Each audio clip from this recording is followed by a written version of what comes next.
Još.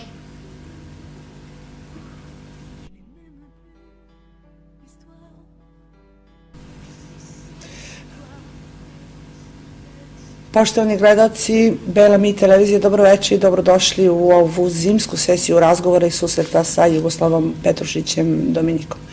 Kao što smo i obećali u našem zadnjem susretu 11. septembra, pozivamo drugu stranu, pozivamo druge strane, pozivamo sve timove koji igraju ili misle da Petrušić igra, pa i novinari koji rade sa njim intervjue, da igraju za neki od timova.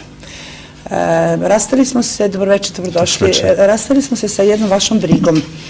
Na moje pitanje je da li se bojite za vas, vi ste rekli, sećate se? Ja sam rekao da se ne bojim za sebe, ali se bojim za vas. Dobro, Nišava narasla, ja još nisam u Nišavi. Da podsjetimo, dakle, govorili ste... Ali zato moji šefovi su osuđeni, odnosno moji bivši tasti u Francuskoj osuđeni, svi oni ljudi za koje sam vam nekada pričao da će odgovarati za sve ono što su počinili u aferi šverca oružja, odnosno one ljude koje sam nazivao nekad kriminalcima u Francuskoj, danas su osuđeni i dobili su blizu 120 godina zatvora. Kad ste rekli vaš tast, to znači moj bivši tast, izvinite. Dobro, i to je isto za naše gledalce možda, ne baš tako važna stvar, ali vaš tast je zapravo... Bio drugi čovek francuske tajne službe, DST-a svojevremeno, i on je upravo prikrio činjenicu u francuskoj tajnoj, na suđenju Širaku, odnosno njegovim ljudima, ministru unutrašnjih poslova, ministru odbrane, odnosno drugim kriminalcima koji su oružje koje je poslato iz Rusije Srbiji okrenuo iz Mađarske, poslao za Angolu, iz Angole za Iran i radilo su sistem S-300 i sud nije prihvatio njihovu tezu da on možda slaže da su oni spasili pilote i zbog toga mogli da prodaju oružje tim zemljama, nego je prihvatio tezu da oni nisu spasili pilote, da oni lažu i osudio te ljude zatvorom. Neki je osudio i simbolično, ali ih je kaznio, znači oni nisu pobedili. Moja borba sa ovim stvarima je trajala punih 15 godina. I kad smo vi i ja razgovarali u septembru, dakle u toj posljednjoj emisiji, vi ste bili ubeđeni i govorili da će francusko pravosuđe osuditi i bivšeg predsjednika Žaka Širaka, jer u grupi sa vašim bivšim tastom je osuđen i Žak Širak i ukupno su zbrojili 120 godina, je li tako? Žak Širak je osuđen uslovno, odnosno simbolično nemaju pravo da ga osude zatvorom. Ali jedan, recimo, njihovih... A vašeg tasta, izvinite? Mog tasta su osudili sa 2 godine zatvora. Je li ima pravo žalbe? Imaju pravo žalbe i sve ono? Ne, oni imaju pravo žalbe. Na kraju krajeva uopšte su nebitne te kazne više.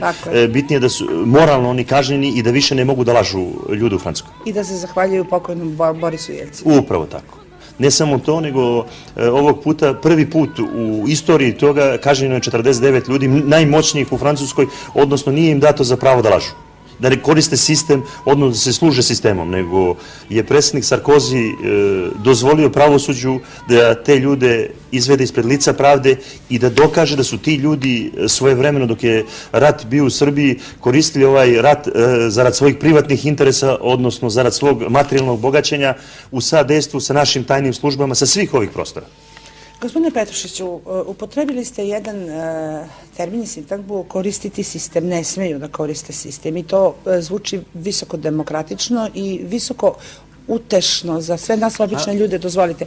Dakle, sistem može da bude jači od pojedinca bez obzira na kom je on nivou kad sistem dobro funkcioniše. Ali, koristite li vi kao Petrušić, Jugoslav kao Dominik i sve što jeste, hodač, šetač i tako dalje, koristite li vi ljude, a posebno novinare i ako je tako, zašto koristite mene i zašto ste izabrali baš da koristite mene? Odgovorit ću na to pitanje, ali ću se vratiti na prethodna neka pitanja, imate pravo to što ste me pitali. U većini slučajeva koristim ljude, znači uzimajući i vas. Znači, kad kažem i vas, tokom svog života posao mi je bio da koristim ljude, države, generale, pukovnike, novinare, doktore, prostitutke, homoseksualce, odnosno bilo koju strukturu ljudi koja mi je bila potrebna da bi ja došao do svog cilja. I nisam vodio uopšte računa koga ću koristiti, kad, gde, odnosno nisam vodio računa čak ni ko će stradati, ni gde stradati, ni kako stradati. Ako je to bio cilj jedne zemlje, ja verovao u to. I verovao da je to uzvišena stvar da bi jedna zemlja mogla da svojom demokratijom, stigne do svog cilja. Jer sam smatrao da ta uzvišena stvar u demokratiji treba da donese da se čitavo društvo u Evropi demokratizuje, odnosno u svetu. Tako da sam ja verovao u te velike stvari, odnosno opasne stvari. I koristili ljude? Ne samo koristio. Nisam uopšte vodio računa o njima kao jedinkama, nego sam vodio računa o sistemu. Znači, ovde pričamo o sistemu. U tom kontekstu možda i vas koristim. Kako? Pa da bi sistem mogao da spozna istinu. Ja vas dovodim u direktnu opasnost da jednog dana stradate zbog ovoga što radite sa mnom. Znači, to je inercijom svega onoga što ja radim. Svi oni ljudi koji su... A zato sam morala i ja da pristanem i moj redakcijski kolegijum, je li tako? Pa između ostalog svi vi ste u jednoj opasnosti od onih ljudi koji žele da prikriju ova krivična dela. Ne jure oni konkretno vas, oni jure da se zaštite. I oni jure svaku instituciju koja pokušava da dokaže da su oni krivi. Ili da su učinili nešto ili se služili sistemom. Operativac ste od velikog iskustva. U svetu kome pripadate veoma vas cene i one strane za koje ste radili i one strane protiv kojih ste radili. Koliko vi umete da razlikujete stepen korišćenja, recimo, novinara i kad koje? Nismo ni svi isti. Neki novinari i ova televizija hoće da vam pruži etar, hoće da vam pruži mogućnost, verujući u dokaze koje ste doneli. To je ono zbog čega ste vi ovde. A neki novinari možda zbog senzacije ili možda zbog toga što je njihov cilj da iskoriste ono što vi koristite.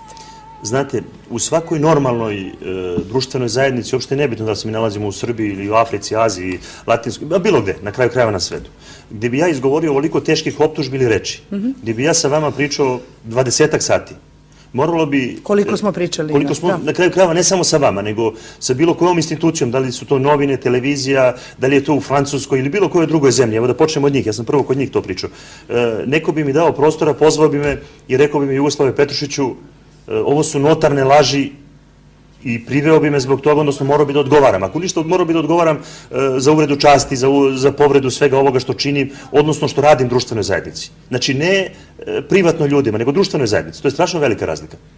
Znači, ja ovde ne vređam, kad povredim jednog generala ko što je Nebojša Pavković, uzet ću primjer njega, ili Perišića, koji je bio načelnik generalnog štaba, ako se sjećam dobro, od 1991. do 1998. godine, koji je bio sinonim uspeha generala, vojnika, koji je jedan od najvećih hoštaplera koji je mogao da dođe u vojsci i koji je mogao da izda ovu zemlju, koji je pobio na stotine dece. Znači, jedan od najvećih... Kad kažete pobio, govorite o generalu Perišiću i o njegovoj nesposobnosti. Ne, o njegovoj izdaji, to je strašno velika razlika. Ovde se ne radi o nesposobnosti.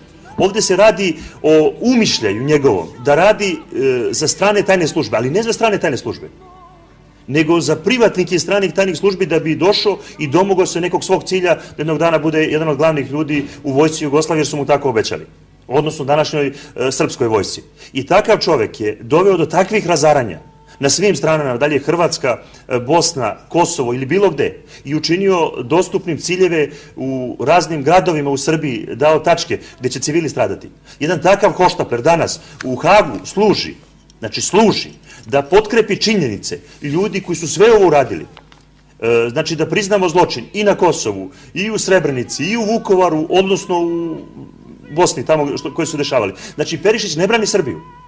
On je tu da potkrepi činjenicu da je on bio pored Mladića posle Srebrenice, odnosno jedan nebulozni bolesnik, navodno, koji je donio jedan kamion humanitarne pomoći iz Amerike koji se zove Ned Krajišnik. I sa njegovom slikom dokazuje umešanost Ratka Mladića u zločinu Srebrenici. Zamislite te nebulozne bolesnike, šta su oni bili spremni da urade, ne bili prikrili činjenicu da je Ratko Mladić stvarno učestvovao u tome. Znači, ovde ne kontestujem zločin uopšte, niti pričam o zločinu. Ja samo kažem o fingiranju toga koja je uloga stvarno bila Momčila Perišića. I da su svi naši oficiri pred rat na Kosovu znali da je on strani obaveštajac, ali da niko se živi nije drzno da tog čoveka stavi u zatvor. Pa ko je Momčilo Perišić? Za koga je on radio? Pa znači, on je radio sad isto s ovim klošarima koji su kod nas bili u to vreme. Dobro, konačno je uhvaćen na Ibarskoj magistrali. Ne, to je bilo samo razračunavanje tajnih službi engleskih i američkih. To je bilo samo njihovo lično razračunavanje, jer je Perišić radio za jedan klan, Pavković za drugi, Krga za treći. Ali vratimo se vašem klanu. Otkud tako zadovoljstvo, pitanje ima nastava, otkud tako zadovoljstvo kad kažete tim za koji sam ja radio, dakle Francuska, pre svega jeste francuski oficir, da podsjetimo gledalce, bili, jeste ili šta god, kažete sa jednim smeškom, moj tim je sada osuđen. U kom ste tim? Tim koji je mene pravio. Znači ljudi koji su dozvolili da budem to što jesam. Ljudi koji su mi omogućili da budem neko u životu. Znači ja pre toga, zahvaljujući tim ljudima, ja sam postao neko nešto. Odnosno timu Mitterranda. Znači ja ne mogu da kudim te ljude kako su me napravili i zašto su me stvorili. Ali mi nikad u životu, prilikom učenja tih mojih škola, prilikom našeg posla i rada, nisu poslali na teren da ja ubijem, da činim zločine. Ne, da činim zločine, ne da ubijam ljude. To se dešavalo radi političkih ciljeva, ali mi niko nikad u životu nije rekao Jugoslave Petrušiću trebaš da uđeš i da počiniš zločin zarad francuske države. Ja to nikad čuo nisam. Niti sam čuo to kod Miloševića, ni Tuđmana, ni Ali Izetbegovića, niti sam to čuo kod Clintona, nikad u životu nisam čuo da jedan predsjednik države izgovori takve reči. Jedino ste izbegli Rusiju da spomenete. Pa, Rusiju ne spominjem iz jednog prostog razloga, jer Jelcin je bio notarni alkoholičar puno vremena, pa on nije ni bio predsjednik Rusije. On nije bio predsjednik Rusije posle Gorbačova koji je izdao Rusiju. Na onaj način flagrantni koji je izdao, sve dok nije došao Putin da zaštiti neke interese ruskog naroda, odnosno resurse ekonomske, to je bilo bezvlašće. Tako da ja u to vreme ne mogu ni da računam da je Jelcin nešto činio Rusiji, odnosno da je hteo nešto da učini Rusiji. Tako da nju ne spominjem u datom momentu jer su njome vladali... I zamerate nešto upravo to je to oružje... Kako ne bi zamerio Rusiji koja je upravo najviše doprinula da bude bombardovanje na Kosovu. Jer je Primakov upravo prevario Miloševića 98.